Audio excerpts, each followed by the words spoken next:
Hello mga ka-farmers, for today's video, meron tayong mga sasagutin sa abot ng ating makakaya doon sa mga problema ngayon ng mga nag-aalaga ng baboy dahil merong matagal or kaya hindi mga nagbubuntis kahit daw ilang beses na silang nag-iay o kaya ay nagpabarako. Ang sabi nga niya dito ay meron daw siyang inahin na F1 nakatatlong iay at dalawang pabarako, di pa din mabuntis, dumalaga po ito.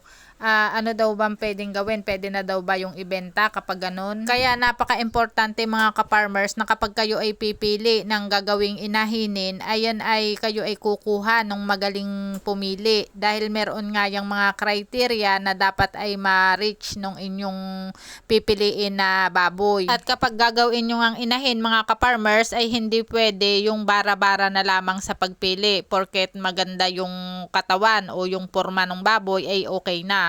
So, dapat merong magaling o natumingin o yung bihasa na para nga hindi magka-problema once na yan ay dumating doon sa edad na yan nga ay dapat ay magbuntis na. Marami po talaga yung ganyan ang problema sa ngayon na ang kanila daw mga inahin ay ang ilang buwan na ay hindi pa daw nga nagbubuntis kahit ilang beses na siyang nagpakita ng sign na siya ay naglalandi o kaya yung heat. Katulad nga nung sabi niya, ilang beses na nga din daw siyang nag-iay tapos hindi pa din nagbuntis kaya ang ginawa niya nagpabarako na din daw siya, so hindi pa rin. So ngayon mga ka-farmers, meron kasing mga guilt na i-check nyo kung yan ay merong lumalabas na nana doon sa kanyang bulba dahil kapag ganyan ibig sabihin may infection siya doon sa kanyang mattress, hindi po talaga yan magbubuntis. Kung ako ang tatanungin, magbibigyan ko pa siya ng isang chance at ang gawin nyo kung meron mang ganyan na problema ay inyo muna siyang gamutin dahil nakukuha naman po yan sa paggagamot. Katulad nga nito mga ka-farmers, ito ay 10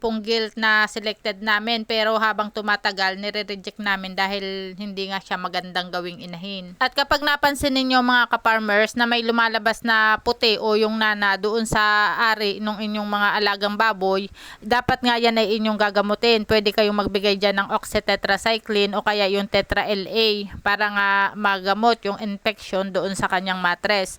At pwede din ninyong labatibahin iyan gamit ang UD 2020. Ayan naman mga ka-farmer, sa 3 beses ninyong paggagamot, yan naman ay gumagaling. Kaya nga lamang kailangan dapat kayo na nag-aalaga ay mahaba yung pasensya. At syempre ganyan naman talaga sa umpisa, kailangan mo nga talagang mamuhunan. Kapag nagawa ninyo mga ka-farmers yung mga ganyang mga step at sa susunod nga ay hindi pa rin nga siya nagbuntis kahit ginawa nyo na ng paraan, ginamot nyo siya, ay di na kayo mag-decide na ibenta na nga dahil malulugi lamang kayo dahil kayo ay magpapakain ng magpapakain niyan. Katulad nga ng sinasabi ng karamihan ay ang pag-aalaga nga ng baboy ay swertihan lamang iyan. Kung sa ngayon ay hindi mo pa swerte na magkaroon ng inahin, ay darating yung panahon kung ikaw ay magtsatsaga na i-adjust sa iyo na ikaw ay magkaroon ng inahin.